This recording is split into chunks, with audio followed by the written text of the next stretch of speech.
আসসালামু আলাইকুম ওয়া রাহমাতুল্লাহি ওয়া বারাকাতুহু। সকলে ভালো আছেন? হাসান আলী ভাই, তারপর সবাই ভালো আছেন আপনারা? হুজুর আসসালামু আলাইকুম। ওয়ালাইকুম আসসালাম ওয়া রাহমাতুল্লাহ। হুজুর আসসালামু আলাইকুম। ওয়ালাইকুম আসসালাম ওয়া রাহমাতুল্লাহ।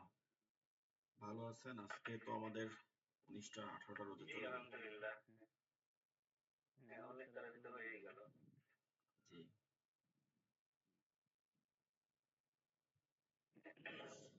আচ্ছা, আমরা ক্লাস শুরু করে দিই, সবাই জয়েন। أستغفر الله ربي من كل ذنب وأتوب إليه لا حول ولا قوة إلا بالله العلي العظيم. اللهم صل على محمد وعلى آل محمد كما صليت على إبراهيم وعلى آل إبراهيم إنك حميد مجيد.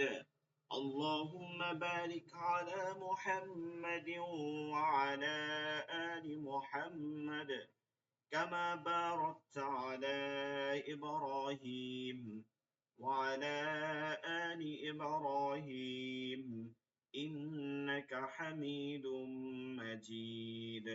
أعوذ بالله من الشيطان الرجيم. بسم الله الرحمن الرحيم. رب زدني علما. رب زدني علما. رب زدني علما. رب يسر ولا تعسر وتمم علينا بالخير. رب اشرح لي صدري ويسر لي أمري واحلل عقدة من لساني يفقه قولي. আচ্ছা, আমরা অনেকগুলো তাসবিহ পড়ছি গতকালকে। ছোট ছোট বিষয় ছিল, মোটামুটি ধারণা হইলেই হয়ে যাবে। কালকেরটা যেটা ছিল এটা তো খুব বেশি মুখস্থ না। ওয়াকফের নিয়ম বা এগুলো তো আপনারা মনে হয় বুঝতে পারছেন। কোনো সমস্যা আছে এগুলো নিয়ে? কালকের যে প্রশ্ন বা কোনো, আমরা না হলে দ্বিতীয় আজকের আলোচনায় চলে যাব।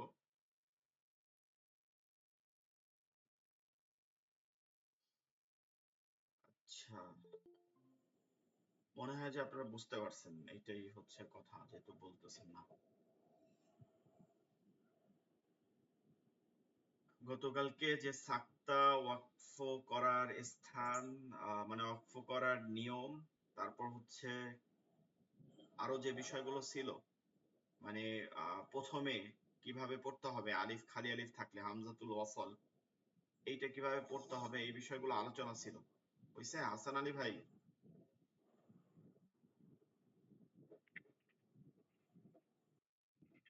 জি, জি, আমি আপনাকে প্রশ্ন করি, বলেন কখন আলিফে জবর জের পেশ দিয়ে পড়তে হবে খালি আলিফে? কখন? হ্যাঁ, কখন কি হবে?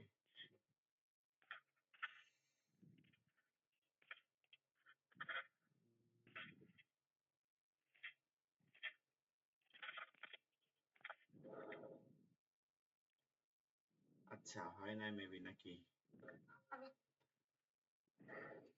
আসলে ওই যে মানে রিভিশন করার সময় পাচ্ছি না ঠিকঠাক। মানে যতটা পড়াতে হচ্ছে দেখছি পরের দিন বা তারপরে আবার নতুন করে চলে যাচ্ছে। আগের গুলো আবার মানে ভুলে যাচ্ছি, মানে সময় পাচ্ছি না রিভিশন করার। আচ্ছা, এটা গতকালকে পড়া ছিল। আনোয়ার হক ভাই বলতে পারবেন প্রশ্নটা আপনার? বরকতের আলোচনার সময় জি জি, বরকত। এই যে কালকে যে পড়াইলাম হামজাতুল ওয়াসল, আলিফ খালি আলিফ থাকলে সেটাকে কিভাবে পড়তে হবে আয়াতের শুরুতে, সেটা। হুজুর এটা একটু করে দেখা হয়েছে, অবশ্য ওই ধরনের ক্লিয়ার ধারণা হয়নি অবশ্যই এখনো। আচ্ছা আচ্ছা, কালকে আমরা যে যে বিষয়গুলো পড়ছিলাম, সেগুলোর মধ্যে বিষয় ছিল একটা হচ্ছে ওয়াকফের নিয়ম, মানে ওয়াকফের আলামত গুলো কোরআন শরীফ মনে রাখতে হবে। আমরা যে ওয়াকফের নিয়মগুলো পড়ছি এগুলো কোরআন শরীফের জন্য বিশেষত্ব, ঠিক আছে? এগুলো আবার আরবি ভাষার জন্য না। আরবি ভাষাতে আমাদের মতন ওই যে ওরকম বা ইংলিশে যেমন ফুল স্টপ দেখি এরকম থামার স্থানে দাড়ি হিসাবে এগুলো ব্যবহার হয়, কমা হিসাবে কমাই ব্যবহার হয়, আরবিতে কমা আছে কমাই ব্যবহার হয়। কিন্তু কোরআনের জন্য আলাদা, এটা কোরআনের জন্যই বিশেষত্ব। তার মধ্যে একটা হচ্ছে মিম, মনে আছে? মিম থাকলে হচ্ছে থামতে হবে, মিম থাকলে থামতে হবে। তারপর হচ্ছে লাম আলিফ থাকলে থামা যাবে না, লাম আলিফ থাকলে থামা যাবে না। তারপর হচ্ছে ত থাকলে থামা উত্তম বা থামাই ভালো, আমরা থামবো, ঠিক আছে? জিম থাকলে থামা না থামা দুইটাই ভালো, মানে দুইটাই আছে, সমস্যা নাই, তবে আমরা থামবো। আমরা মিমকেও থামবো, ততেও থামবো, মিমতে তো অবশ্যই থামবো, ততেও থামবো, জিমকেও থামবো। ঝাড় সোয়াদে মিলাই পড়ার চেষ্টা করব, যদি বড় আয়াত হয় তাহলে থামবো, চাইলে পুনরাবৃত্তিও করতে পারবো, আবার ওখান থেকে ধরাইতে পারবো। তারপরে হচ্ছে আহ লাম আলিফ থামবো না, এটা আগেই গেছে। এরপরে হচ্ছে মুআনাকা, মুআনাকা যেগুলো আছে তিনটা আহ তিন নুক্তার মতন, এইটা দুইটা থাকে, একটা মিলাই পড়তে হবে আরেকটা থামতে হবে, একটা মিলাই পড়তে হবে আরেকটা থামতে হবে। এরপরে হচ্ছে সাক্তা, সাক্তা হচ্ছে চারটা আছে, সাক্তা লেখাও থাকে, সাক্তা করে আরবিতে লেখা থাকে, সাক্তা এইটাই লেখা থাকবে, ঠিক আছে? এর কোনো চিহ্ন কিন্তু আলাদা না, সাক্তা মানে সাক্তাই লেখা থাকবে, সিন কাফ লম্বাতা, এরপরে হচ্ছে গোলতা, সাক্তা। গোলতাটা গোলহা হয়ে যায় দেখে আমরা সাক্তা বলি। তো এটা চারটা, এটা না কাজ হচ্ছে কি ওয়াকফ করা, তবে শ্বাসটা ধরে রাখা, মানে থামতে হবে কিন্তু শ্বাসটা কি করতে হবে, ভিতরে ধরে রাখতে হবে, ভিতরে শ্বাসটা ধরে রাখতে হবে। এরপরে আমরা যদি কালকে হামজাতুল অসল পড়ছিলাম, আরেকটা পড়ছিলাম হামজাতুল ওয়াসল। হামজাতুল অসল মানে হচ্ছে যে হামজাগুলো হরকত দিয়ে পড়তে হয়, ঠিক আছে? এটাকে হামজাতুল অসল বলে। এখন ওই আলিফের মতন যেগুলো থাকে, যে হামজাগুলো আলিফের মতন থাকে কিন্তু জবর জের পেশ দিয়ে পড়তে হয়, ওটাকে হামজাতুল ওয়াসল বলে, হামজাতুল ওয়াসল বলে। এখন এই যে হামজাগুলো হয় আয়াতের শুরুতে খালি একটা আলিফ দেয়া থাকে, এই হামজাটা খালি থাকে, কেন থাকে খালি? এর একটা কারণ আছে, কারণ হচ্ছে আপনি যখন আহ, আগের আয়াতের সাথে মিলাই পড়বেন তখন ওই হামজাটা উচ্চারিত হবে না, ওই হামজাটা জবরজের পেশ কিছুই হবে না, আগের আয়াতের সাথে মিলাই পড়তে হবে। এখন এইরকম আপনার প্রশ্ন থাকতে পারে যে হুজুর এইরকম কি তাহলে যেগুলোতে দেয়া নাই ওই হামজাগুলোই শুধু মানে পড়তে হয় আগের আয়াতের সাথে মিলাই, আর যেগুলো হামজায় দেয়া আছে শুরুতে, হ্যাঁ হামজা কিছু দেয়া আছে, ওগুলো কি মিলাই পড়া যাবে না? মানে ওগুলো কি আয়াত আলাদা আলাদা পড়তে হবে, এরকম প্রশ্ন জাগতে পারে। মূলত এই বিষয়টা হচ্ছে কি, এই বিষয়টা হচ্ছে যে এরকম, এটা আউলানো যায়, মানে আউলানো একটা বিষয়, এটা হচ্ছে যে ধরেন কোরআনের মাঝে কোন হামজাতুল আসলে জবর জের পেশ দিয়া দিছে, হ্যাঁ? এখন কোরআন শরীফ ভিন্ন বা প্রিন্টের ভিন্নতার কারণে কেউ কেউ দিছে কোনোটায় কোনোটায়, আবার কোনোটায় কোনোটায় দেয় নাই, রাইখা গেছে। আবার দেখা যায় যে যে আপনার অনেকটাই ওই একদম হামজাতুল ওয়াসল গুলোতে দেয়ই নাই, কোনো হামজাতুল ওয়াসল। মানে আমাদের কাজ হচ্ছে যেগুলোতে দিছে সেগুলো তো হামজায় জবরজের দিয়ে পড়তে পারতেছি, আর মিলায়ে পড়লে কখনোই, আমরা যদি মিলায়ে পড়ি, ঠিক আছে, মিলায়ে পড়ি, যখনই আপনার দুই আয়াতকে মিলাই পড়বো তখন কখনোই আপনার ওই হামজা যদি জবরজের পেশ দেওয়া থাকে এটা পড়া যাবে না, ঠিক আছে? তার আগের আয়াতের সাথে মিলাই পড়তে হবে, তার আগের যে শেষ হরফটা আছে সেইটার সাথে পরবর্তী লাম বা যে হরফটা উচ্চারিত হচ্ছে সেইটা হবে, কিন্তু আলিফটা হয় না। যেমন আমরা একটা উদাহরণ দিতে পারি, যেমন কুল হুয়াল্লাহু আহাদ, এই সূরাতুল ইখলাসের মধ্যে দেখবেন আল্লাহুস সামাদ, এখানে আলিফটায় জবর দেয়া আছে, কনসোনেন্টের মধ্যে দেয়াই আছে, হ্যাঁ একদম দেয়া আছে দেখবেন, কিন্তু এইখানে হামজাটা আসলে ওই যে আলিফটা দেয়া আছে, এই আলিফটা এই হামজাটা হলো হামজাতুল ওয়াসল, এইটা জবর জের পেশ দেয়া থাকার কথা ছিল না। এইটা আপনি যখন মিলাবেন তখন কুল হুয়াল্লাহু আহাদুনিল্লাহুস সামাদ, তখন এখানে লাম হবে, এখানে আলিফটা উচ্চারিত হবে না। যখন আপনি থামবেন তখন এটা হামজা হয়ে যাবে, আলিফটা উচ্চারিত হবে। এই বিষয়টাই হচ্ছে যাই হোক, আমরা এটা বেশি একটা আলাদা না, আমরা সহজভাবে বুঝি। কোরআন শরীফের মধ্যে আয়াতের শুরুতে যখন একটা খালি আলিফ দেখব, এই আলিফটা পড়বো কি পড়বো না, পড়লে কি হরকত দেব কি দেব না, এটা কনফিউশন থাকে। এটা আমরা পড়ছিলাম যে আলিফের সাথে যদি লাম থাকে, আলিফের সাথে যদি লাম থাকে, খালি একটা আলিফ এবং লাম, এই অবস্থান যদি থাকে, তাহলে আমরা অবশ্যই কি করব, লামটা উচ্চারিত হবে না না হবে এই প্রশ্ন জাগাবো না। না, আলিফের পরে লাম থাকলে সব সময় আলিফে জবর দিয়ে পড়বো, ঠিক আছে? আলিফের পরে লাম থাকলে সব সময় আলিফে জবর দিয়ে পড়বো, হামজা হয়ে যাবে জবর দিয়ে। এবার হচ্ছে জের কখন পড়বো, যদি আলিফের পরে লাম না থাকে, প্রশ্নটা জাগবে আলিফের পর লাম থাকবে না, এই লামটা থাকবে না কিন্তু আলিফ থাকবে, তখন আমরা ওই আলিফ সহ তৃতীয় অক্ষর গুনবো, একদম গুনবো, ঠিক আছে? গুনলেই আমরা পাবো 1 2 3 আলিফ সহ। তৃতীয় অক্ষরে গিয়ে যদি দেখে যে আমরা জবর বা জের দুইটা আছে, জবর অথবা জের যে কোনো একটা আছে, এই দুইটার, তাহলে ওখানে জের হবে, ওই আলিফে জের হবে। আর যদি তৃতীয় অক্ষরে গিয়ে দেখে যে না পেশ আছে, তাহলে পেশ হবে। ইজি, এই হচ্ছে হামজাতুল ওয়াসল। আলিফে জায়দা পড়ছিলাম, মনে আছে কিনা? আলিফে জায়দা মানে জায়দা অর্থ হচ্ছে অতিরিক্ত, যে হরফগুলো উচ্চারিত হয় না কিন্তু লেখার সময় লিখতে হয়, এগুলো কি হরফে জায়দা বলে। তার মধ্যে একটা হচ্ছে আলিফ, আলিফ দ্বারাও হরফে জায়দা হয়।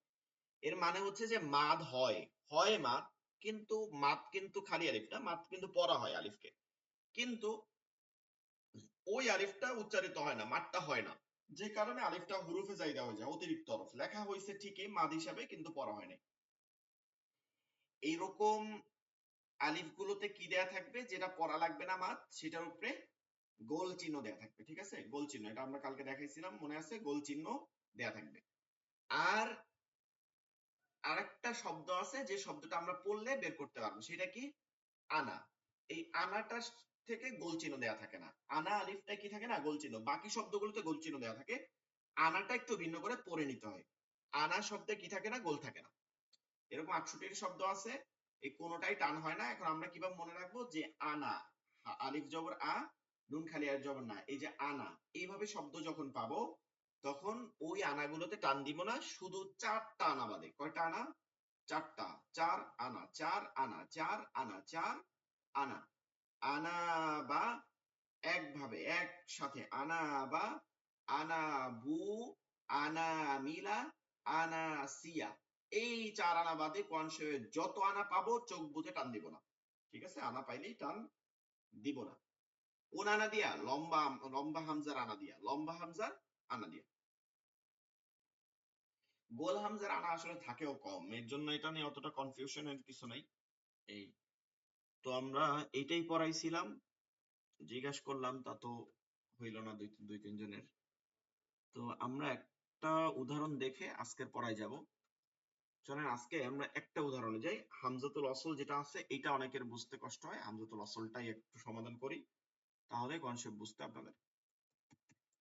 দেখেন সূরাতুল ফাতিহার দ্বিতীয় আয়াতে তাকাই, দেখেন দ্বিতীয় আয়াতের, আমরা কিন্তু থেমে থেমে পড়ি না। বিসমিল্লাহির রহমানির রহিম, আলহামদুলিল্লাহি রাব্বিল আলামিন, আর রহমানির রহিম। এই যে আর পড়লাম, আর পড়লাম, পড়লাম কি? আর পড়লাম। এই আরটা পড়লাম কোথা থেকে? এই জবরটা আমি আনলাম কোথা থেকে, তাই না? এটা যখন মিলাই পড়বো তখন নার হবে, নার, নুনটা জবর ওই রতে গিয়ে ধরবে, ঠিক আছে? তখন এই আলিফটা পড়তেছি না। যখন থামবো তখন আলিফটা পড়তেছি, মানে হামজা হয়ে যাচ্ছে। কখন কি হচ্ছে? জবরজের পেশটা কি হবে বলেন তো একজনে? আমি এইমাত্র বলছি, এখন বলেন তো এটা কি হবে? জবরজের পেশ কি হবে? কি হবে? আলিফের পরে লাম আছে সেজন্য হচ্ছে জাফিনটাকে হামজা ধরবো। হ্যাঁ জি, মাশাআল্লাহ। দেখেন এখানে লামটা কিন্তু উচ্চারিত কি হয় নাই, লামটা উচ্চারিত হয় নাই, কিন্তু তারপরও কি দিয়ে পড়তে হবে? জবর দিয়ে পড়তে হবে। লাম যদি উচ্চারিত হইতো, তাও লামকে আপনার আলিফকে জবর দিয়েই পড়তে হইতো, এটা মনে রাখবো, ঠিক আছে? আমরা একটু আবার যদি এখানে চলে আসি, সূরাতুল বাকারা দ্বিতীয় সূরা, সবথেকে বড় সূরা কোরআনের মাঝে। আলিফ লাম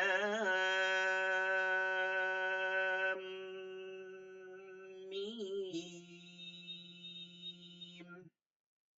ذلك الكتاب لا ريب فيه هدى للمتقين।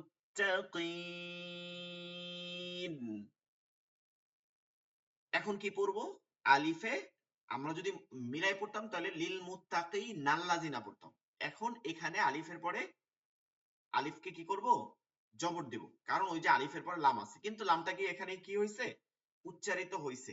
এখন আপনার প্রশ্ন জাগবে যে হুজুর লাম কখন উচ্চারিত? এই যে লামটা তো এখন তাসদিদ দেয়া আছে, কিন্তু আমরা অনেক সময় দোয়া বা এই সময় এটা তাসদিদ দেয়া থাকবে না। কখন লাম উচ্চারিত হবে আর কখন লাম উচ্চারিত হবে না সেই পড়াটা আজকে পড়বো, যেটাকে বলে হচ্ছে শামসিয়া আর কমারিয়া, হরুফুল শামসিয়া হরুফুল কমারিয়া। সেটা আজকে পড়াবো যে কখন আপনার লাম পড়তে হবে, কখন লাম পড়তে হবে না। তো এটা কি হবে? الذين يؤمنون بالغيب ويقيمون الصلاة ومما رزقناهم ينفقون। আরেকটা আপনাকে এখানে দেখাই, এর পাশাপাশি আমরা যদি আসছি দেখেন ওই যে ওয়াকফে মুআনাকা বলছিলাম একটা থামলে আরেকটা মিলাইতে হয়। এইখানটায় কিন্তু আমরা অনেকেই ভুল করি, খেয়াল করবেন এখানে আমরা কি করি, অনেকেই ভুল করি। দেখি যে এটা তো এতটুকু আয়াত, এটা পুরাই একসাথে পড়া দেয়। কি পড়ি? যালিকাল কিতাবু লা রাইবা ফীহি হুদাল লিল মুত্তাকিন। হ্যাঁ, এটা তো পড়া যায়, শ্বাস নেওয়া যায়, কিন্তু আপনি এই মুআনাকাও যে জরুরত, এইটাও একটা জরুরত। এইটা অনেক সময় পৃথক হয়ে যায়। এটা যদি আমরা একসাথে পড়ি মিশ্রিত করে ফেলতে পারি অর্থে, ঠিক আছে? এর জন্য আমরা এটাকে কি করবো? আলাদা কেন করব? দেখেন এইখানে ওই যে তিনটা চিহ্ন, ওই যে নুক্তার মতন তিনটা দেখছেন, এইখানে তিনটা নুক্তা আছে, এখানে তিনটা নুক্তা আছে। এই দুইটাই কিন্তু জিম আছে। আর ওই সদলাম যেটা আছে ওইটা সদলাম কফলাম এগুলো মিলাই পড়বে, এগুলো সবসময় আমরা মিলাই পড়বো। সদলাম কফলাম ওগুলো আমরা বেশি একটা গুরুত্ব দিব না, কিন্তু জিম আছে এটা জায়জা আছে, দুই জায়গায় থামা জায়জা আছে। কিন্তু আমার মূল হচ্ছে ওই যে ওয়াকফে মুআনাকা, এটা গুরুত্ব জিমের থেকেও বেশি। এই ওয়াকফে মুআনাকা একটা থামবো আর একটা কি করব? মিলাই পড়বো। এর জন্য আমি কিন্তু দেখছেন ফিহি এখানে এসে থামছি। ذلك الكتاب لا ريب فيه এইখানে থামছি, কিন্তু কারণ কি এই মুআনাকাটা মিলাইছি এটাই গিয়ে থামছি। মানে আপনি চাইলে যে কোনোটা দিয়ে পড়তে পারেন, কিন্তু আমি তো বলছিলাম না যে একটা সৌন্দর্যের বিষয় আছে, আপনার শব্দ কোনটা মিলাই পড়লে সৌন্দর্য হয় সেভাবে, এটা কোনো বিষয় না, এটা আপনার ইচ্ছা, আপনার ইচ্ছাধীন, আপনি যে কোনোটাই মিলাইতেও পারেন, যে কোনোটা আপনি পড়তে পারেন। ঠিক আছে, আমরা এরপরে আরেকটা চলে যাই।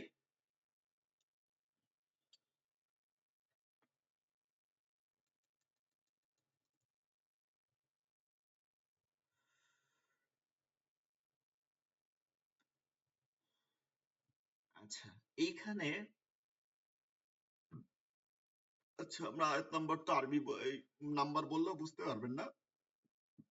এই দেখেন এখানে আমি যে মাউস ধরছি এইখানটায় দেখেন, তাকান এখানটা একটা আলিফ আছে, ঠিক না?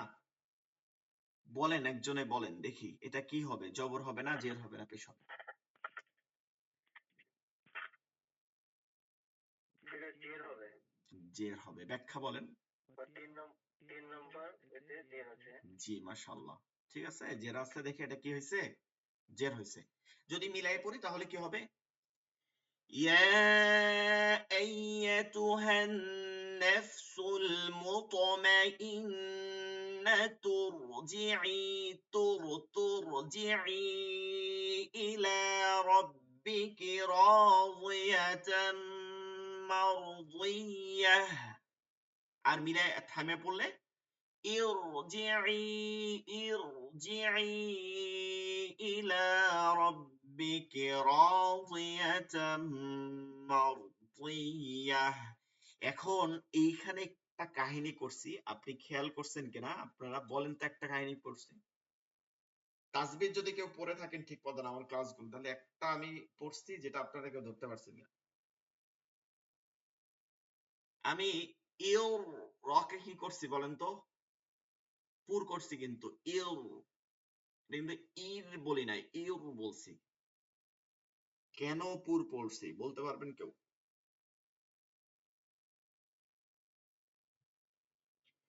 আচ্ছা আমি বলি, আপনারা কাস্ত্রায় আরজিজের একটা পড়াইছিলাম মনে আছে? যে দুই হরফের মধ্যে, হ্যাঁ দুই হরফের মধ্যে একটা খালি আলিফ থাকলে ওই হরফে জেদ থাকলে ওটা কি করে পড়তে হয়? পুর করে পড়তে হয়। এখন ওইটা কিন্তু কথাই ছিল কাস্ত্রা আরজিজের, মানে নকল জেদ, জেদটা নাই। ওটা জেদ দিছে কিন্তু তারপরও ওইটা জবর ছিল। এখানে দেখেন তুর, তুরটা কি পেশ আছে, তু ছিল, পেশ ছিল। তো এটা যখন আপনি এখানে থামছেন তখন এইখানে আপনি একটা জেড দিয়ে দিচ্ছেন না, পরিবর্তন ঘটাই জেড দিচ্ছেন। এর জন্য কাসরায় আরি রি, আরি রি, ওই যে মাদ্দে আরি রি যেগুলো পরিবর্তন ঘটানো হয়, পরিবর্তন ঘটানোর কারণে তিন আলিফ হয়েছে, টান মাদ্দে আরি দি, পরিবর্তন হওয়ার কারণে রটা কি হয়েছে? পুর হয়েছে, পরিবর্তন হওয়ার কারণে রটা পুর হয়েছে। এখানে তুতে পেশ ছিল, কিন্তু আপনি যখন থামছেন তখন ইর, এইটা নিয়মের কারণে আপনি জেড দিছেন। জেড দিলেও এই যে পরিবর্তন করছেন, নরমাল জেড না, পরিবর্তন করছেন, এই ধরনের পরিবর্তন করলে কি হবে? ওই যে কাস্টা আর জেড যেটা ছিল, তো এটাকে চিকন না করিয়া মোটা করে পড়তে হয়। এর জন্য কিন্তু ইর, ইর, ইর মোটা হয়েছে। ঠিক আছে? ইর জি ই, ইর জি ই।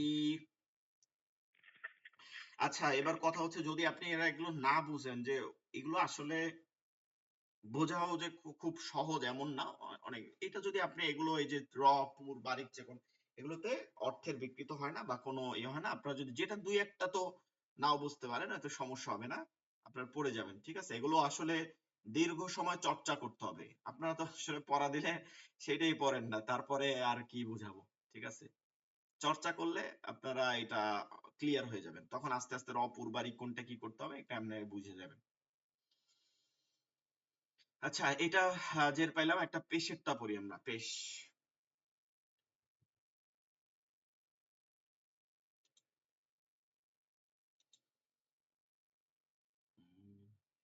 আচ্ছা আমার ব্যাগ দিয়েই যাই।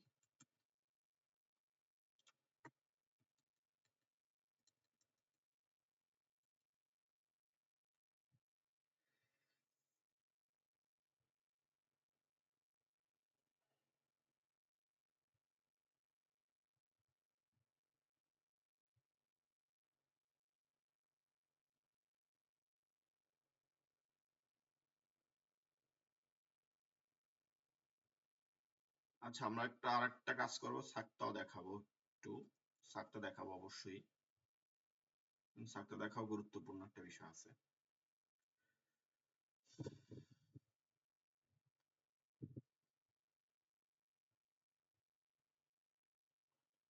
আচ্ছা এখানে আমরা শেষের, একদম শেষের আয়াতে তাকান, প্রথম কি হবে কেউ বলতে পারবেন? অন্য কেউ বলেন দেখি তো, কার হয়েছে আর না, আর কেউ উত্তর দিতে পারেন কিনা, এটা কি হবে?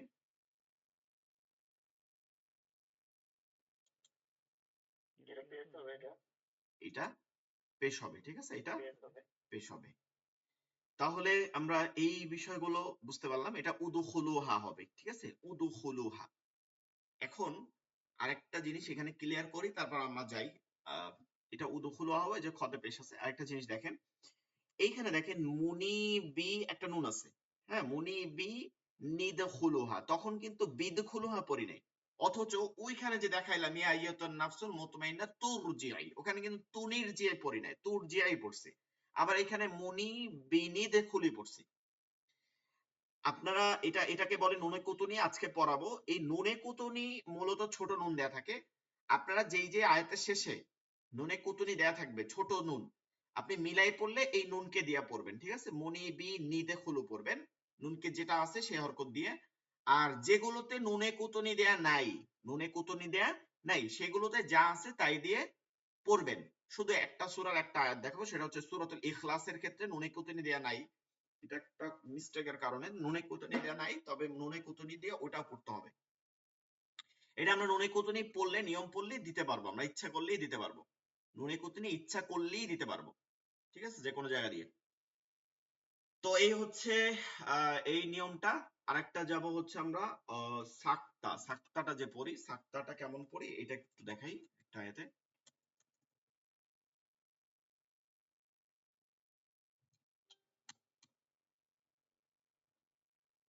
সূরাতুল মুতাফফিফিনের মধ্যে 30 নাম্বার পারায় আছে, তাই না? সূরাতুল মুতাফফিফিন। মুতাফফিফিন সূরাটা আমরা চাইলে একটু বাংলা অনুবাদ পড়ব, ভালো হবে।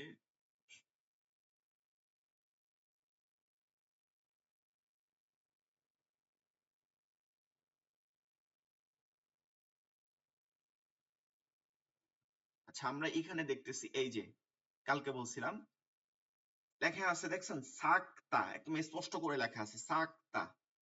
এইখানে আমাকে সাক্তা করতে হবে। তাহলে আমি কিভাবে পড়বো? কাল্লা বাল ران على قلوبهم ما كانوا يكسبون। আমি কিন্তু থামছিলাম, কিন্তু শ্বাস ছাড়ি নাই। কাল্লা বাল ران على قلوبهم ما كانوا يكسبون। আরেকটা জিনিস খেয়াল করেন, আমরা যদি ধরেন কথার কথা এত বড় আয়াত, এর থেকে বড় আয়াত ধরেন যে সূরাতুল কাহফের কথা বলছি, এই ধরনের বড় আয়াত, তো আপনি কি করবেন? সাক্তায় জায়গায় থামবেন না আগে পরে থামবেন? এরকম যেমন ধরেন কাল্লা বাল রানা আলা কুলুবিহিম মা কানু ইয়াকসিবুন।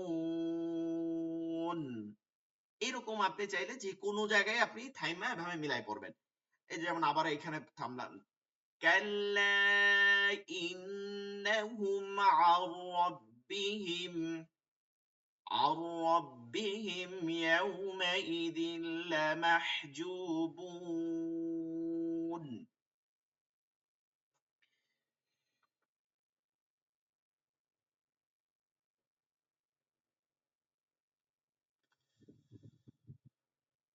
আচ্ছা, আরেকটা হচ্ছে সিজদা যেগুলো থাকে এগুলোতে শেষে লেখাই থাকে আসসিজদা, ঠিক আছে, লেখাই থাকবে এরকম। তো মূলত এই পুরো আয়াতটা তেলাওয়াত করার মাধ্যমে কি হয়? সিজদা ওয়াজিব হয়ে যায়, ঠিক আছে, সিজদা ওয়াজিব হয়ে যায়। সাথে সাথে করতে হবে এমন কোনো কথা নাই। আপনি যখন পড়তেছেন পড়া শেষ হইলে সিজদা করাটা ভালো, বাকি রাখবো না। আমরা চাইলে সাথে সাথেই সিজদা করব, বাকি না রেখে। তবে আহ, যদি বাকি রাখা এটার আছে, এখতিয়ার আছে, বাকি আপনি নামাজ পর্যন্ত রাখলেন বা আরো যদি আপনার কোনো ওযর থাকে বাকি রাখতে পারেন, তবে বাকি না রাখাই ভালো। আর একই স্থানে বসে একাধিক সিজদা আয়াত পড়লে একাধিক সিজদা দিতে হবে। একই স্থানে বসে একাধিক সিজদার আয়াত পড়লে একাধিক সিজদা দিতে হবে। একই স্থানে বসে একই আয়াত একাধিকবার পাঠ করলে একবার সিজদা দিলে আদায় হয়ে যাবে, ঠিক আছে? যেমন ধরেন আমি এই আয়াতটা এখন পড়লে আর সিজদার আয়াত পড়লে আর শুনলে দুইজনের উপরেই ওয়াজিব হয়। শুনলে যে এখন আমি তেলাওয়াত করি, একটা সিজদা নাইলে আপনারা দিলেনই, কিন্তু ধরেন এই তেলাওয়াতটা আমি করতেছি, মুখস্থ করব। وَإِذَا قُرِئَ عَلَيْهِمُ الْقُرْآنُ لَا يَسْجُدُونَ। এই যে পড়লাম ওয়াইদা কুরিআ, এখন আপনি এটা মুখস্থ করতেছেন, এক জায়গায় বসে বসে বারবার পড়তেছেন। ওয়াইদা কুরিআ আলাইহিমুল কুরআনু লা ইয়াসজুদুন, ওয়াইদা কুরিআ আলাইহিমুল কুরআনু লা ইয়াসজুদুন। এইভাবে যতবারই আপনি এই আয়াতটা পড়েন একবার দিলেই কি আদায় হয়ে যায়। সিজদা হচ্ছে একটা দিতে হয়, একটা আয়াতের জন্য একটা সিজদা, ঠিক আছে? সিজদা দেওয়ার নিয়ম হচ্ছে নরমাল যেভাবে আমরা সিজদা দেই, দাঁড়িয়ে আমরা বসি না, একদম ডাইরেক্ট সিজদায় চলে যাই। সিজদায় চলে যাইয়া এরপর কি করি? উঠে বসি, তাই না? সিজদার মধ্যে প্রত্যেক সিজদায় উঠে বসে আমরা বসবো, বসে তারপর সিজদা শেষ করে দিব। নামাজের সময় সিজদা দিয়ে দিলে ভালো হয়। চলে আজকে নতুন যেটা পড়া সেটা চলে যাই। আল হুরুফুশ শামসিয়া ওয়াল কমারিয়া। এই চেষ্টাটা কি হবে, মানে হচ্ছে পশ্চিমমুখে ঘুরেই করতে হবে? হ্যাঁ হ্যাঁ, অবশ্যই। সেজদা তো কখনোই আপনি কোনো সেজদাই, আপনি সেজদা তো যে কোনো সময় চাইলে আপনি সেজদা দিতে পারেন, আমরা তো দেই না। আমরা যে কোনো সময় আল্লাহর কাছে দোয়া করতে সেজদা দিতে পারি, কিন্তু সেজদা অবশ্যই কিবলার দিক হইতে হবে, এক। নাম্বার দুই, কোনো কবর সামনে থাকতে পারবে না, ঠিক আছে? কোনো কবরের সামনে দাঁড়ায় নামাজ পড়াটাও আলেমরা বলছে যে এই ক্ষেত্রে মানে একটা বিষয় হচ্ছে যে হারাম তখন হবে যদি আমরা কবরকে সেজদা হিসাবে করি, তবে এটা অপছন্দনীয় মাকরুহ কাজ, কারণ এর মধ্যে সন্দেহ থেকে যায়। এর জন্য আমরা কখনোই কবরকে সামনে রেখে কখনোই নামাজও পড়বো না। যদি উজুর একান্ত এমন উজুর আসলে আমাদের দরকার হয় না, এমন উজুর হয় না, তারপর আমরা এই করবো না। আর সেজদা তো প্রশ্নই জাগে না, সেজদা একমাত্র কিবলার দিকে ফিরেই সেজদা করব।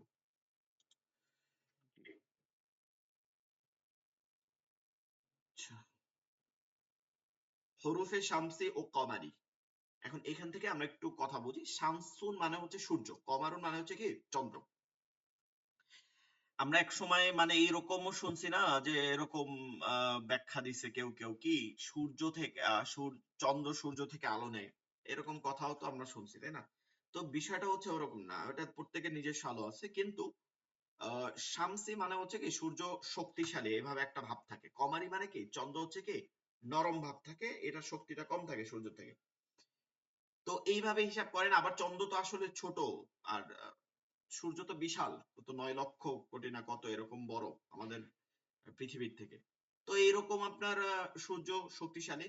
তো মনে রাখবেন এই হরফগুলোর নাম দেওয়া হয়েছে শামসি, মানে হচ্ছে এর কার্যক্ষমতা, এর শক্তিটা বেশি, আর কমারের শক্তিটা কম। এই পড়াটা মানে হচ্ছে যে আপনি আয়াতের শুরুতে যে লাম দেখছিলেন, লাম, ওই লামটা কখন উচ্চারিত হবে কখন উচ্চারিত হবে না, কখন পড়া লাগবে আর কখন কি পড়া লাগবে না, এই হিসাবে। তো ওই হিসাবে শামসি হরফ, যেগুলো শামসি হরফ হবে সেগুলো লামকে পড়বে না। লামকে তার ওই আগে লাম হবে পরে শামসি হবে, লামকে পড়বে না, সে নিজে হরকুটটা টাইনে নিয়ে যাবে। আর যখন কমারি হবে তখন কমারি হরফ তো পড়বে, কিন্তু লাম যেটা আছে ওইটা উচ্চারিত হবে। ঠিক আছে, ওইটা উচ্চারিত হবে, কারণ এর শক্তি কম, এই লামকে উচ্চারিত করে তারপর সে আসে। এই এখন আমরা একটা পড়বো, আরেকটা এমনি হয়ে যাবে। হরফ ও শামসিয়া। আরবি বর্ণমালায় 14টি শামসি হরফ রয়েছে। মানে হরফ 14টা শামসি হরফ, আর হচ্ছে 14টা কমারি হরফ। এখন একটা নাই, একটা কি নাই? আলিফ নাই। কি নাই? আলিফ নাই। আলিফ তো হরকত গ্রহণ করে না, আলিফই না। এখন আলিফ যেটা আমরা দেখি ওটা তো হামজা, ওই যে লম্বা আলিফ যেটা জবরজের পেশ দেয়, কিন্তু আলিফ নেই। তো আরবি বর্ণমালায় 14টি শামসি এবং 14টি কি কমারি, 14 শামসি হরফ। আলিফ লাম এর পরে, ওই যে আলিফ লাম দেখেন দেয়া আছে আলিফ লাম, এরকম আলিফ লামের পরে শব্দের শুরুতে এর যে কোনো একটি হরফ আসলে আলিফ লামের লাম উচ্চারিত না হয়ে, হ্যাঁ, না হয়ে শামসি হরফটি তাসদিদ দিয়ে, মানে এর পরবর্তী যে হরফটা হয় এই যে হরফগুলো এই তাসদিদ দিয়ে উচ্চারিত হয়। যেসব হরফ জিহবার, এগুলো আর দরকার নাই, যে জিহবার আগাটাকে এটা আপনার জটিল হয়ে যাবে, এত দরকার নাই, শুধু হরফগুলো মুখস্থ রাখেন। এই হরফটা কমারি হরফ মুখস্থ করতে হবে না, আপনারা জাস্ট একটা মুখস্থ করেন, কমারি এগুলো বাদে সব, এরকম মনে রাখবেন। দেখেন এটা একটা টেকনিক আছে, দেখাই। তাসা, তা আর সা, তা আর সা। মাউসটা নিজে নিজেই চলে, কেমন লাগে।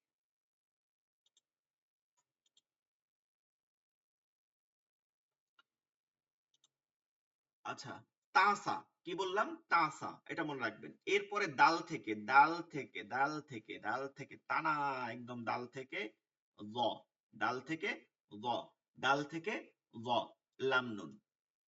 এরপর কি লাম নুন। সহজ কিন্তু তিনটা, তাসা, দাল থেকে জ, লাম নুন। দাল জাল র জা সিন শিন সদ দত ত জ, এরকম মুখস্থ করার দরকার নেই, আপনি তিনটা পড়েন।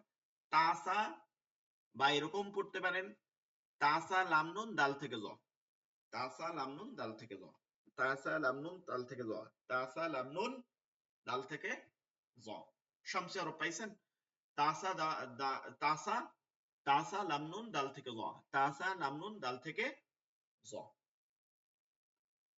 কয়েকবার এখনই পড়ে নেন, আমরা পড়তে পড়তে আপনি মুখস্থ করে ফেলেন। তাসা তাসা, তাসা লাম নুন দাল থেকে জ। আমার কাছে এটা ভালো লাগে, তাসা দাল থেকে জ লাম নুন, তাসা দাল থেকে জ লাম নুন।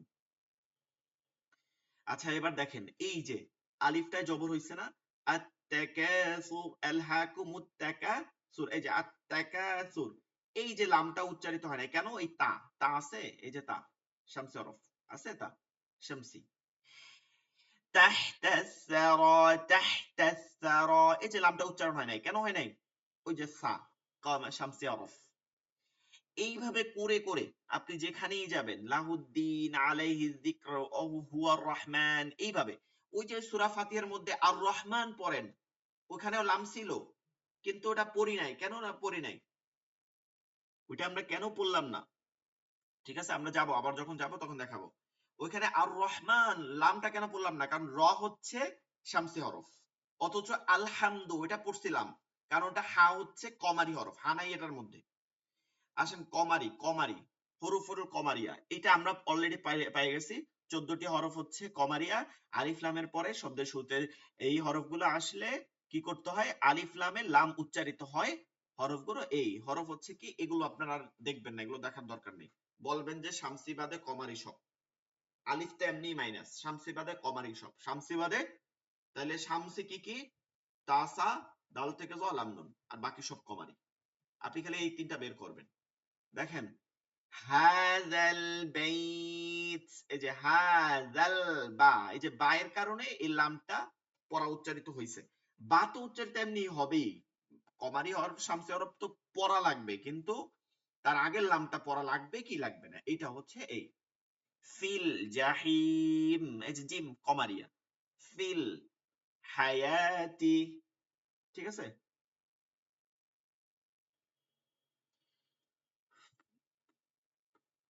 আচ্ছা আমরা এরপরে যাব। এটা তো বুঝতে কারো সমস্যা নাই। শামসি হরফ 14টি, তাসা, দাল থেকে জ, লাম নুন। নুনে কুতুনি, কুতুনুন শব্দের অর্থ হচ্ছে প্রতিনিধি। ঠিক আছে, প্রতিনিধি। ধরেন প্রতিনিধি, একজন ব্যক্তি যায় নাই, তার প্রতিনিধি। আমরা শুনি না যে বাচ্চার প্রতিনিধি, এরকম প্রতিনিধি পাঠাইছে। এখন আপনি এটা দিয়ে এরকম মনে করেন যে প্রতিনিধি জিনিসটা কি? একজন বাচ্চা যাওয়া আর প্রতিনিধি, এই দুইটার মধ্যে তফাৎ না? সে এই যা যা বলে দেয় ওইটাই করতে পারে। তো প্রতিনিধিত্ব, সে একটা প্রতিনিধিত্ব করে, তার একটা কাজ ওইটা আছে। আরেকটা হচ্ছে এমালা। এমালা মানে হচ্ছে একার দিয়ে পড়া, একটু ঝুঁকে যাওয়া। এমালা শব্দের অর্থ হচ্ছে ঝুঁকে যাওয়া। কোন দিকে ঝুঁকে? জবরটা জেরের দিকে ঝুঁকে যায়। হ্যাঁ, জবরটা জেরের দিকে ঝুঁকে যায়। জিত তো রস্যিকার দেয় আর জবরটা আকার দেয়। এখন কেমনে ঝুঁকে? ওই ঝুঁকতে গিয়ে ও তো পুরোপুরি ঝুঁকতে পারে না, জের হয়ে যেতে পারে না, ঝুঁকে। ঝুঁকে মানে একার হয়ে যায়। ঠিক আছে, মাঝখানে একার হয়ে যায়। এমালা কনসেপ্টে আমাদের কোনো জায়গায় পড়াই নিয়ম নাই, শুধু একটা স্থান ব্যতীত। নুনে কুতুনি, ঠিক আছে, নুনে কুতুনি শব্দের শেষ হরফে, এটা খুব সুন্দর করে আস্তে আস্তে বুঝেন। শব্দের শব্দের শেষ হরফে, এটা কিন্তু আয়াতের শেষ হরফ হইতে হবে এমন কোনো কথা নাই, শব্দের শেষ হরফে তানউইন। তানউইন কাকে বলে? দুই জবর দুই জের দুই পেশ। শব্দের শেষ হরফে তানউইন। এবং পরবর্তী শব্দের প্রথম হরফ জজম বা তাসদিদ হলে, জজম বা তাসদিদ হলে, এটা কেন বুঝতে পারতেছেন না? আমি বলি, তানভিন, তানভিন, তানভিন কাকে বলে? দুই জবর দুই জের দুই পেশকে বলে, দুই জবর দুই জের দুই পেশকে বলে তানভিন। এই যে দুই জবর দুই জের, এখন এখন একটা জিনিস উদাহরণ দেখেন। লাম দুই জবর কি হয়? লান হয়। লান হয় না? লানটা যদি ভাঙি তাহলে কেমন হয়? এমন হয়, লাম দুই জবর, লাম দুই জবর লান, এই লান হয় না? নুনে তানভিনের মধ্যে এই যে নুনটা জজম আছে না? এখন পরবর্তী একটা হরফ আছে, এটা প্লাস দিতেছি, পরবর্তী একটা হরফ আছে যেটার উপরে ধরেন আপনার এই লামই দিলাম, যেটার উপরে জজম অথবা তাসদিদ আছে। আমরা কিন্তু জজম তাসদিদ পড়ে আসছি, তার আগে হরকত ছাড়া সে কি করতে পারে না? পড়তে পারে না। তো এই যে তানভিনের তো এটা অলরেডি জজম হয়ে গেছে, এটার মধ্যেও জজম, আর এইটা শুরুতেও জজম বা তাসদিদ, তাসদিদের কাজও তো প্রথম জজম, জজম হয়। এখন কিভাবে মিলাই পড়বো? এই কিভাবে পড়বো এই প্রশ্নের অ্যান্সার নিয়ে আসছে কুতুনি। একটা প্রতিনিধিত্বকারী একটা নুন অ্যাড করতে হবে, নাইলে পড়া যাবে না। ঠিক আছে, এটা ক্লিয়ার? প্রতিনিধিত্ব করবে এখন সে, সেটাই বলতেছে যে শব্দের শেষ হরফে তানউইন, পরবর্তী শব্দের প্রথম হরফে জজম বা তাসদিদ, জজম বা তাসদিদ। এই দুই সাকিন, এই যে এইমাত্র দেখাইলাম, দুই সাকিন অলরেডি ক্লিয়ার হয়েছে না? এই দুই সাকিন অর্থাৎ তানউইনের এক সাকিন এবং জজম বা তাসদিদের এক সাকিন, তাসদিদের মধ্যে প্রথম সাকিন থাকে, একত্রে হওয়ার কারণে সাকিন যুক্ত হরফের সাথে মিলাইয়া পড়ার জন্য তানউইনের একটি জবর, খেয়াল করেন, তানউইনের যেটা আছে এটা তো জজম তাসদিদ, এটা তো উঠাইতে পারবেন না। তানউইনের একটি জবর যদি দুই জবর হয়, একটি জের যদি দুই জের হয়, একটি পেশ, একটাকে আপনাকে মাইনাস করতে হবে, নাহলে তো আপনি পড়তে পারবেন না। একটি জবর, একটি জের অথবা একটি পেশ ফেলে দিয়ে সেখানে একটি জেরওয়ালা নুন মিলায়ে পড়তে হবে। এটা মনে রাখবেন, নুনটা যেটা হবে সেটা সব সময় জের হবে। কি হবে? জের হবে। ওই প্রতিনিধিত্ব সবসময় জের করবে আইসা, নুনওয়ালা একটা জের হবে। তো এটা কেন হইতেছে? এই যে জবর জের পেশকে আপনি ফালাই দিতেছেন, ওটা তো আপনি দেখবেন ফালাই দিতেছেন, এইটা যে আপনি বুঝাইতে এটা নুনে একটা জেরওয়ালা নুন যুক্ত করতে হবে, যেটা আপনি এখানে তানবিন ছিলে এই তানবিনকে আপনি রূপান্তর করছেন, প্রতিনিধিত্ব করাইতেছেন তানবিনের, তাকে নুনে কুতুনি বলা হয়। কুতুনুন অর্থ হচ্ছে কি? প্রতিনিধিত্ব করা, প্রতিনিধিত্ব করা। উক্ত তানবিন এর প্রতিনিধিত্ব করে বলে একে নুনে কুতুনি বলা হয়। ঠিক আছে? মানে তানবিন তো আপনি মাইনাস করছেন, এখন এক জবর এক জের এক পেশ রাখছেন, এইটা বুঝাতেই এখানে নুনে কুতুনি অ্যাড করা হয়। নুনে কুতুনি সবসময় জের হয়। ঠিক আছে? কোরআন শরীফে এই নুনকে খুব ছোট করে লেখা হয়, এটা নরমাল নুনের মতো লেখা হয় না। আর একটা জিনিস আপনারা অনেক সময় আওলাই ফেলেন, ধরেন দুই শব্দ এরকম পুরো আয়াতের মাঝে, এই যে দেখেন এইটা ইয়াউমা ইদিনিল, পুরো আয়াতের মাঝে একটা নুন দেয়া আছে, ছোট্ট করে নুন দেয়া আছে। আপনারা অনেকে মনে করেন এটা ওয়াকফের চিহ্ন, নুন কখনোই ওয়াকফের চিহ্ন নাই। ঠিক আছে? নুন ওয়াকফের চিহ্ন হয় না, তাহলে এটা পড়তে হবে নুনে কুতুনি। এটা কি? নুনে কুতুনি। যেমন দেখেন এইটা দেখেন খয়র, খয়র, এটা মূলত দুই জবর ছিল, কি ছিল? খয়রন ছিল। এখন আপনি যখন থামবেন তখন দুই জবরকে অক্ফ করে এক জবরকে এক আলিফ টেনে পড়তে হয়। তো খয়র, তখন থামলে খয়র, খয়র, এরকম এক আলিফ টান হবে। তারপরে এটা হবে কি? আলিফে জবর দেয়া, আল ওয়াসিয়া, এখানে আলিফে জবর দিব, আলিফ লাম আছে। কিন্তু এই দুটো যদি মিলাই পড়ি তখন এইটা ওই তানবিনের একটা জবর উঠে গেছে, কোরআন শরীফে এই ধরনের উঠাইয়া দেয়, নুনে কুতনির ক্ষেত্রে উঠাই দেয়। তো খয়র, এই নুনে জেদ দিয়া এটা মিলাই পড়বে, খয়রনিল ওয়াসিয়া। এই দেখেন ইয়াউমা ইযিন, এটা কি ছিল? ইয়াউমা ইযিন আল হাক্কু, এরকম ছিল। এখন এইটা তো কোনো ই নাই, মিলাই পড়তে হবে। এখন কিভাবে পড়বো এই তানবিন আর এই জজম? এইটা পড়ার জন্য, দুই সেকেন্ডকে পড়ার জন্য এই একটা জের এখান থেকে মাইনাস করা হয়েছে, মাইনাস করে এইটা বোঝানোর জন্য নুনে কুতনি অ্যাড করা হয়েছে। এখন হবে ইয়াউমা ইযিনিল হাক্ক, নুহুন, হুন ছিল নুহুন, এটা পড়লে কি হবে? ই উবনুহু হবে না? এখন এটা মিলাই পড়ার জন্য নুহু নিবেনুহু হবে, নুহু নিবেনুহু।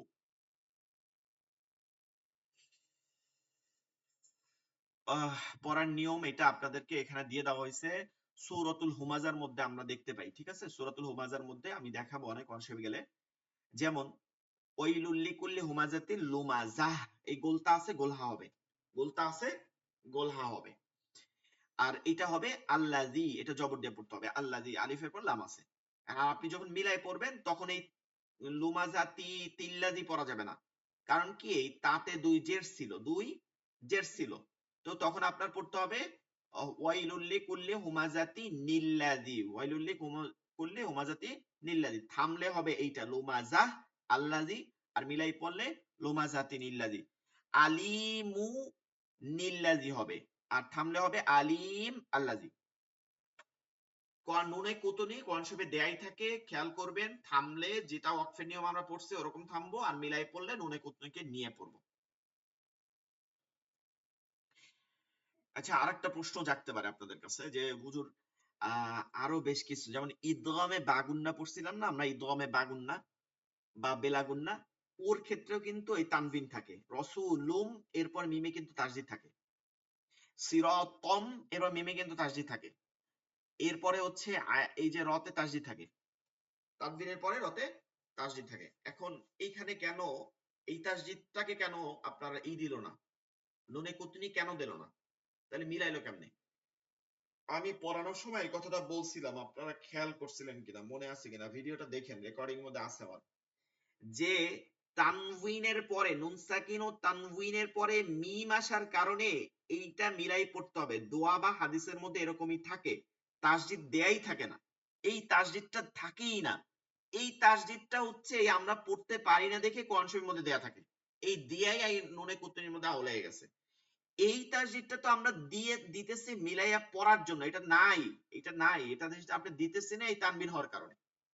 আর নুনে কুতনিটা দেয়াই থাকে, ঠিক আছে, নুনে কুতনিটা কি করা থাকে, দেয়াই থাকে, যে কারণে এইটা নুনে কুতনি হয় না। এই তাসদিদটা আমরা দিছি, তানবিনের পর মিম আসলে পরবর্তী হরফকে ইয়া ওয়াও মিম নুন রলাম এগুলো আসলে ইদগমে বাগুন না, পরবর্তী হরফকে গুন্না সহিত এবং গুন্না ছাড়া কি করতে হয়, মিলাই পড়তে হয়। এর জন্য রসুলুম সিরাতাম আশি আইশাতে রাদিয়া, ঠিক আছে, এরকম পড়তেছি। তো এইটা কি বুঝতে পারছেন, কোনো সমস্যা আছে এগুলো নিয়ে?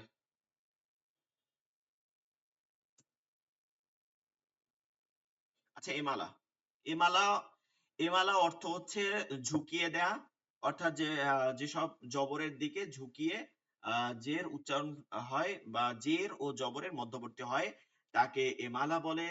পূর্ণ কনসেবের পুরো কনসেবের মধ্যে শুধু এক জায়গায় এমালা আছে, আপনারা এত নিয়ম টিয়ম লাগবে না, শুধু একটা আয়াত একটু 2-3 বার পড়ে নেবেন তাহলে আপনার মনে থাকবে। আর এমালায় একটা চিহ্ন দেয়া থাকে সূরার মধ্যে। তো এমালা হচ্ছে এই যে বিসমিল্লাহি মাজেরেহা, এই যে মাজেরে র খারা জবর রে, এটা মাজেরি হবে না, মাজেরে হবে। আর উপরে একটা র‍্যাক দেয়া থাকবে, দেখবেন উপরে র‍্যাক দেয়া থাকবে এবং পাশে লেখা আছে এমালা। তো আর আপনি চাইলে এটা বারবার পড়ে নিতে পারেন, বিসমিল্লাহি মাজেরেহা, বিসমিল্লাহি মাজেরেহা, রে রি হয় না, রেহা। এখানে মাজেরিহা এর পরিবর্তে মাজেরেহা পড়তে হয়। কেন পড়তে হয়? কারণ মাজেরি এই শব্দটির মূলত মাজরা ইউন ছিল, মাজরা ইউন ছিল, মাজরা ইউন ছিল। এইটা যেহেতু জের হয়ে গেছে, ঠিক আছে, এটা পড়া যায় না, মাজরা ইউন, বিসমিল্লাহি মাজরা ইউন এভাবে মিলাইয়া হয় না। এর জন্য এটাকে ঝুঁকাইয়া পড়ছে আরবি ব্যাকরণ যারা, তারা এটা কি করছে, পাশাপাশি ঝুঁকাইয়া পড়ছে। এই ঝুঁকাই এটা যে পরিবর্তন করছে এর জন্য এটা ঝুঁকায় পড়তে হয়, যে এটা জের আছে, মানে এটা জবর ছিল, মাজেরি মেজেরে পড়তে হয়, ঠিক আছে, মেজেরে। এত কিছু না হইলেও শুধু জাস্ট আয়াতটা কয়েকবার পড়েন, বিসমিল্লাহি মাজেরেহা ওয়া মুরসাহা, বিসমিল্লাহি মাজেরেহা ওয়া মুরসাহা, ইন্না রাব্বি লাগফুরুর রহিম। আরেকটা পড়া আছে এই লেকচার শিটের মধ্যে, সদ এবং সিন এর ব্যবহার। আপনারা প্রায় দেখেন যে সদ আছে সিনও আছে, কোনটা পড়বো এটা হচ্ছে কথা। কোরআন মাজিদে এমন 4টি শব্দ আছে যা সদ দ্বারা লেখা হয়েছে কিন্তু উপরে একটি সিন লেখা আছে, সেগুলো পড়ার নিয়ম। আপনাদের একটা সহজভাবে বলে দেই, সদ সিন উভয়টি পড়া আমাদের জন্য জায়েজ আছে।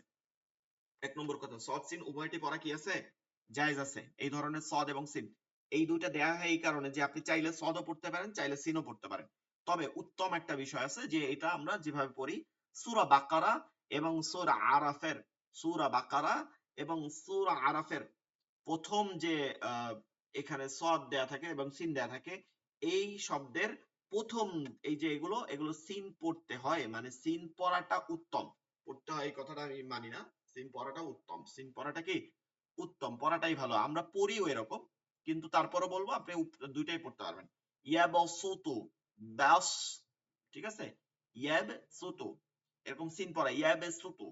তারপর ব্যাস, পতাহ, ব্যাস, ব্যাস, ব্যাস, সিন পড়তে হবে, ঠিক আছে, সিন পড়া ভালো। সূরা তুর 27 নাম্বার পারা, সূরা তুরের এইটা আর হচ্ছে সূরা গাশিয়া, হালাতাকা হাদিসুল গাশিয়া 30 নাম্বার পারা।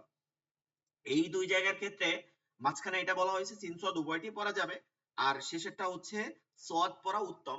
আমি বলবো একদম আপনাদের সহজ বিষয়, শেষের দুইটা সদ পড়বেন, প্রথম দুইটা সিন পড়বেন, ঠিক আছে, শেষের দুইটা সদ, প্রথম দুইটা সিন। যেমন হুমুল মুসাইতিরুন, বিমুসাইতির সাইতির, ঠিক আছে। এই হচ্ছে আমাদের 22 নম্বর লেকচার শিট। 23 নম্বর লেকচার শিট আমাদের হচ্ছে সূরা মাশক। আগামীকাল থেকে ইনশাআল্লাহ আমরা সূরা মাশক গুলো করব।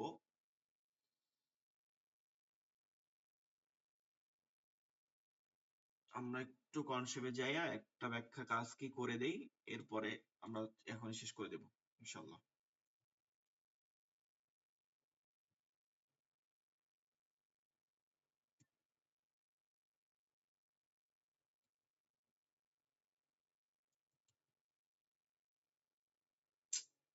চলে গেলাম।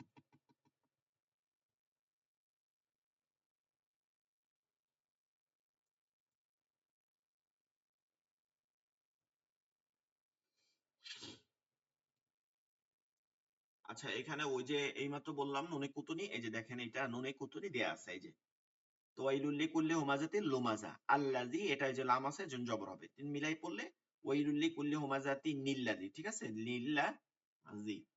এরপরে হচ্ছে একটা আয়াত আমরা একটু দেখি ভালো করে, এটা একটু সবাই খেয়াল রাখেন, সেটা হচ্ছে সূরাতুল ইখলাসের ক্ষেত্রে। এখানে দেখেন কুল হুয়াল্লাহু আহাদুন, আহাদুন তানবির আছে না, এরপর আল্লাহুস সামাদ, এই যে আলিফটা দেয়া আছে এটা জবর দিয়া দিছে, ঠিক আছে, কিন্তু মূলত এটা ওই যে হামজাতুল ওয়াসল, এটা হামজাতুল ওয়াসল, এটা জবর হবে কেন, ওই যে লাম, লাম আল্লাহ শব্দের লাম আছে। আচ্ছা আরো একটা বিষয় আপনাদের ক্লিয়ার করে, আল্লাহ শব্দ দিয়ে যেগুলো হয় ওগুলোতে জবর দিয়ে দেয় আয়াতের শুরুতে, কিন্তু আমরা তো কালকে একটা লেকচার সেটা পড়ছিলাম মনে আছে, যে আল্লাহ শব্দগুলোও তো লাম আছে, তো জবর হয় দেখে জবর দিয়ে দেয়, কিন্তু জবরটা আপনি দিয়ে পড়বেন। এখন দেখেন এইখানে কিন্তু তানবিন ছিল, আমরা নুনে কুতুনের নিয়মে পড়ছি তানবিন আছে এবং এইটা উপরে তাসদিদ আছে, কিভাবে এটা মিলাই পড়বো, এইটা কোন নিয়মে মিলাই পড়বো, পারবো না তো, কুলু আল্লাহু আহাদুন এবং লাম পারবো না। এখন এইটা যদি মিলাই পড়তে হয়, দুই আয়াত যদি মিলাই পড়তে হয়, তখন এইটাকে একটা পেশ উঠাই দিতে হবে, আহাদু হবে, এবং একটা নুনেজের নুনে কুতুনি নিয়ে আসতে হবে, তাহলে কি হবে, নীল নীল নীল, আহাদু নীল। এখন এই আলিফটা তখন বাদ হয়ে যাবে। এবার খেয়াল করেন আল্লাহুস সামাদ, এই লটা আল্লাহ পুর হইছে কেন, আল্লাহ শব্দের ডানে জবর অথবা পেশ হইলে পুর হয়, আর জের হইলে পাতলা হয়, তাই যখন আপনি এটা নুনে কুতুনিয়ে দিয়ে পড়বেন তখন এই খেয়ালটাও করতে হবে, আহাদুনিল্লাহুস সামাদ, তখন লা হবে, আর থাইমে পড়লে আহাদ আল্লাহুস সামাদ। তাহলে এই ব্যাখ্যাটা আপনারা দিতে পারবেন তো, আশা করি, মনে হয় এটা অনেক জানি না, অনেকে পড়তে পারে না, যদি কখনো এরকম সমস্যায় পড়ে এটা যেন দিতে পারেন যে এটা কিন্তু নুনে কুতুনি হবে, কুল হুয়াল্লাহু আহাদুনিল্লাহুস সামাদ, আর টাইমে পড়লে কুল হুয়াল্লাহু আহাদ আল্লাহুস সামাদ। আচ্ছা এই পর্যন্তই পড়া থাকবে, কোনো প্রশ্ন আছে বা বুঝতে পারেন না তাহলে বলেন, আমরা ক্লাস শেষ করে দিই, আমাদের অনেক সময় ক্লাসের টাইম মনে হয় বাকি, টাইম তো ওভার হয়ে গেছে, 9 মিনিট আছে, 1 ঘন্টা হয়েছে। তাসবিদ নিয়ে বা অন্য কোনো প্রশ্ন আছে, কালকে আমরা পড়া তো আর তেমন কিছু না, যে দুই একটা জিজ্ঞাসা করে আমরা সূরা মাস্কে যাব, এবং পরশুদিন থেকে ইনশাআল্লাহ আমরা দিনের বেলায় একটু কনসেপ্ট মাস্ক করব। আর চাইলে আপনারা কনসেপ্ট মাস্ক যখন করব আপনারা চাইলে অডিও দিবেন, ঠিক আছে, যে হুজুর এই সূরাটা আমাকে পড়া দিছিলেন এটা একটু শুনেন কেমন হয়, আমার ইনশাআল্লাহ ভুলগুলো ধরে দিব। আর মোটামুটি দিনের বেলাও ক্লাস করব, রাতের বেলাও ক্লাস করব, এবার দুই ভাবে করে করে 25 রমাদানের মধ্যে আমরা আমাদের সূরাগুলো ওই করব। আচ্ছা কারো কোনো মনে হয় প্রশ্ন নাই, ঠিক আছে, তাহলে সবাই ভালো থাকবেন আর তাসবিদ গুলো একটু কমপ্লিট করেন ভালো করে। সকলে ভালো থাকবেন, দোয়া করবেন। আসসালামু আলাইকুম ওয়া রাহমাতুল্লাহ।